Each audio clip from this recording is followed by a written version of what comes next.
Hadirin wal hadirat rahimakumullah. Untuk berikutnya, marilah sejenak kita ikuti mau'idhah hasanah. Fa insyaallah kami persilahkan kepada yang kami hormati, yang kami muliakan Al-Mukarram Profesor Dr. Kiai Haji Said Akil Siraj MA untuk menyampaikan tausiah di acara Shalawat Persatuan Indonesia. Yang kami hormati, kami muliakan Al-Mukarram Bapak Profesor Dr. Kiai Haji Said Akil Siraj MA. Waktu dan tempat kami persilahkan. Assalamualaikum warahmatullahi wabarakatuh.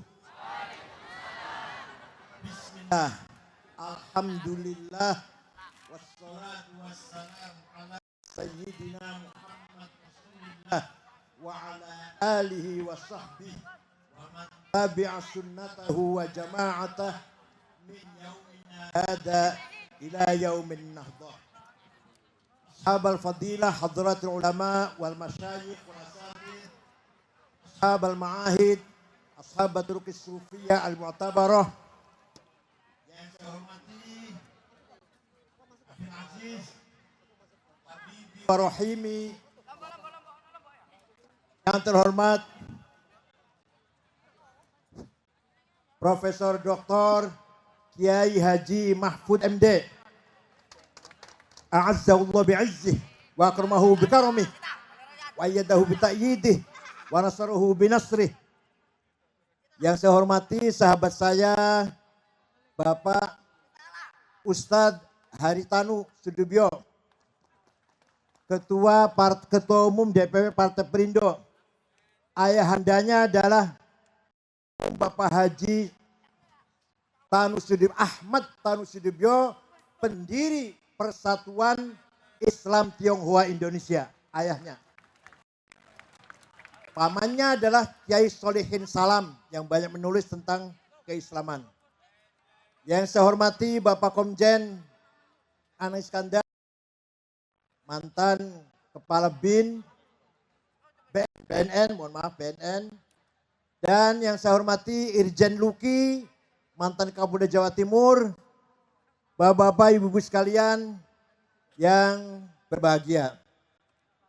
Alhamdulillah malam hari ini kita hadir di sini membaca sholawat kepada Rasulullah SAW dalam rangka menjaga persatuan dan kesatuan negara Republik Indonesia.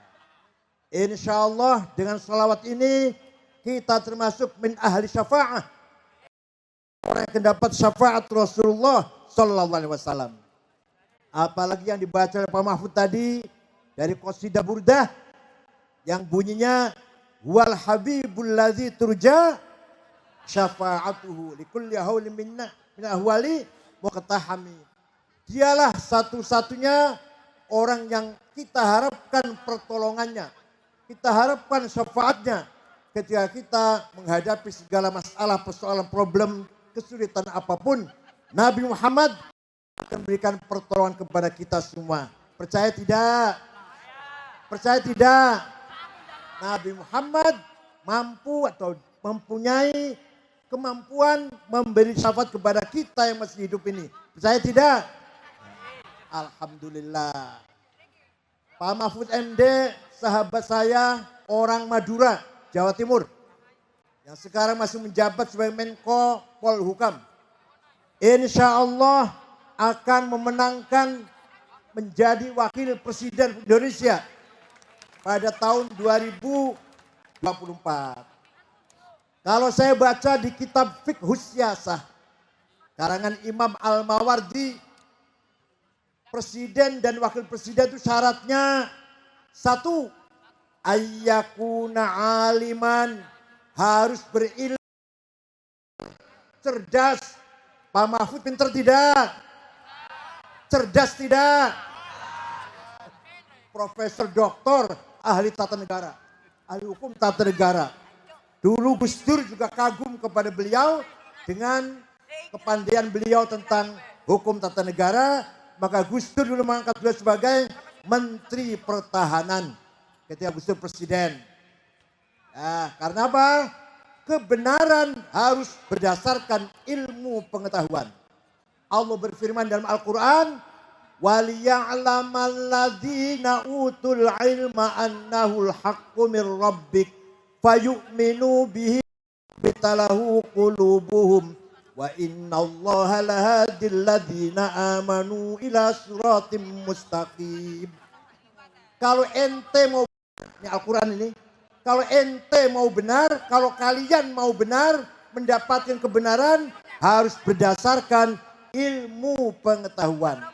Tanpa ilmu, tidak mungkin kita bisa mencapai kebenaran. Paham tidak? Benar dalam apa saja? Benar beragama, benar dalam berbisnis, benar dalam berpolitik, benar dalam berapalah. Ekonomi, bangun ekonomi, pertanian, semuanya harus dengan berdasarkan ilmu pengetahuan. Ini Al-Quran yang ngomong begini. Maka pemimpin nomor satu harus ayyakuna aliman, berilmu, cerdas, berilmu pengetahuan. Paham tidak? Yang kedua, ayyakuna adilan. Pemimpin harus berlaku adil. Berlaku adil kepada yang dipimpinnya, masyarakatnya. Tidak tebang pilih, tidak pandang bulu.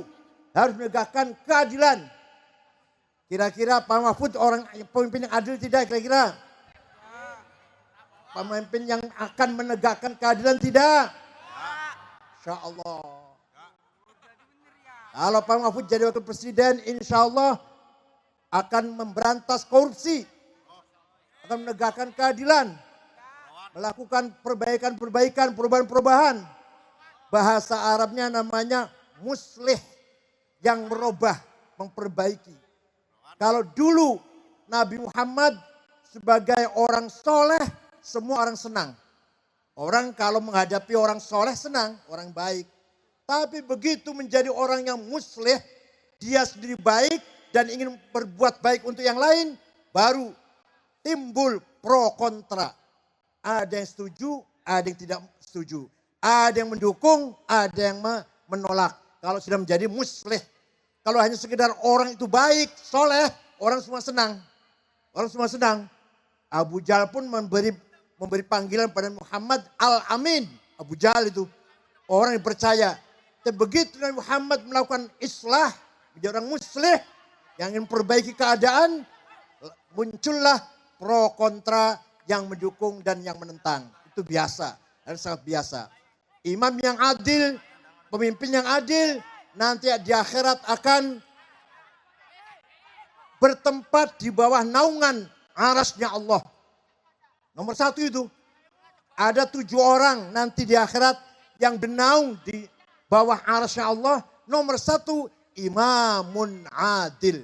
Sab'atun yudhilluhumullah yauma la dhilla illa arsyuh. Nomor 1, imamun adil. Ada 7 orang yang nanti akan bernaung di bawah arasy Allah di akhirat. Nomor 1, pemimpin yang adil. Paham tidak? Nomor 3, ayyakuna zahidan. Syarat pemimpin harus zuhud, asketis, tidak rakus, tidak tamak, tidak geragas, tidak kedunian, tidak materialistik. Ya, pemimpin yang harus kita pilih adalah pemimpin yang zuhud, ayyakuna zahidan, tidak rakus, tidak tamak, tidak kedunian, tidak mengejar-mengejar kekayaan, tidak memumpuk harta untuk dirinya sendiri. Paham tidak? Ini namanya syarat ketiga, minaz zahidin. Yang keempat, ayyakuna syuja'an. Nomor 4, pemimpin harus berani. Berani, bukan penakut. Qul haq walau kana murra. Akan menyampaikan kebenaran, akan bersikap benar, menyuarakan kebenaran, walaupun berat, konsekuensinya sangat berat, walaupun pahit, walaupun tidak senangnya orang, tapi akan mengatakan kebenaran dimanapun berada dan kapanpun dia berada. Namanya orang yang syuja'an. Nabi Muhammad orang yang syuja', orang yang berani. Ketika pamannya merayu Nabi Muhammad, Muhammad istirahat dulu dakwahnya karena kamu akan dibunuh oleh Abu CS. Nabi menjawab, wallahi law wad'u syamsa fi yamini wal qamara fi yasari ala an natruka hadzal amr ma taraktu hatta ahlika dunah. Demi Allah paman, seandainya Abu Jahal meletakkan matahari tangan kananku, rembulan tangan kiriku, agar aku mundur dari dakwah ini, saya tidak akan mundur sampai saya menang. Itulah mental Nabi Muhammad, mental orang yang berani, syuja, yang bermental baja, punya prinsip yang kokoh. Mudah-mudahan kita mendapatkan pemimpin yang, Indonesia ini buat pemimpin yang syuja, berani. Yang keempat, yang kelima, ayyakuna salimal jism wal akal. Sehat jasmani rohaninya. Sehat fisiknya, sehat mentalnya, sehat rohaninya. Itulah syaratnya rukunnya orang jadi pemimpin menurut kitab Ahkamus Sultaniyah Fiqhus Siyasah karangan Imam Al-Mawardi. Mudah-mudahan ada manfaatnya yang saya sampaikan ini. Mari kita tingkatkan ruhuddin, spirit beragama. Orang Indonesia yang berdasarkan Pancasila, sila pertama ketuhanan bahasa, harus selalu ada ghirah, ada semangat mengembangkan, memperluas, mendalami keagamaan kita. Agama jangan hanya jadi simbol, jangan hanya jadi legal formal, jangan hanya jadi tulisan di KTP. Tapi mari agama kita orang Islam dan agama yang lain juga, mari kita amalkan agama dengan sebaik-baiknya. Siap? Mari kita amalkan agama kita Islam dan yang lain Islam pun monggo mengamalkan agamanya masing-masing dengan tulus dan ikhlas. Yang kedua, ruhul wataniyah, semangat mencintai tanah air, semangat nasionalisme. Dua-duanya harus kita tanamkan. Semangat beragama sekaligus semangat membela tanah air. Maka kata Kiai Hasyim Asy'ari, hubbul watan minal iman. Itu Kiai Hasyim Asy'ari tahun 1914. Bahwa nasionalisme bagian dari iman. Kalau Anda beriman, Anda beragama harus nasionalis. Anda nasionalis harus beragama. Man mata li ajli watanihi mata syahidan. Kata Kiai Hasyim Asy'ari, barang siapa mati demi membela tanah airnya, mati syahid. Sama seperti bela agama.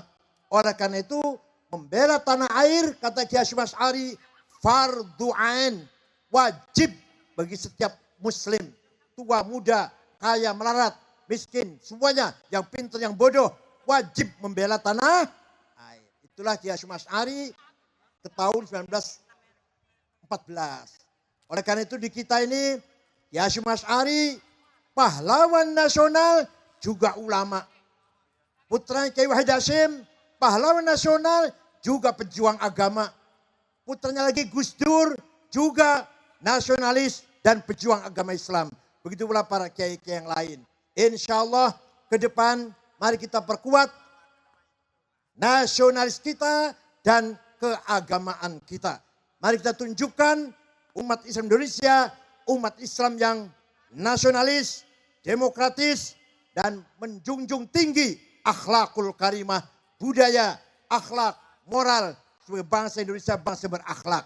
Paham betul? Mari kita jaga persatuan kesatuan kita.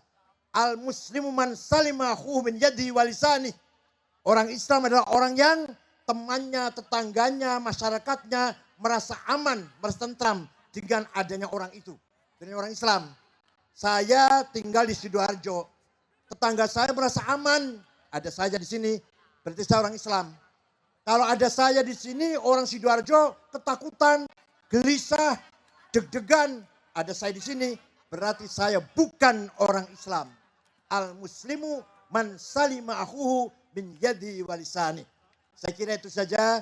Mudah-mudahan bacaan sholawat pada malam hari ini memberi barokah kepada kita semuanya. Insya Allah ke depan bangsa Indonesia bangsa yang beradab, maju, keren sebagai ummatan wasaton yang diambakan oleh Rasulullah sallallahu alaihi wasallam. Syukran wa dumtum fil barakati wan najah. Wallahu a'lam. Wassalamualaikum warahmatullahi wabarakatuh. Waalaikumsalam warahmatullahi wabarakatuh. Demikian tausiah yang disampaikan oleh Profesor Dr. Kiai Haji Said Akhil Siraj. Fa insyaallah yang disampaikan semuanya baik, semuanya positif. Semoga menjadi fadilah kita untuk menjalani kehidupan yang jauh lebih baik.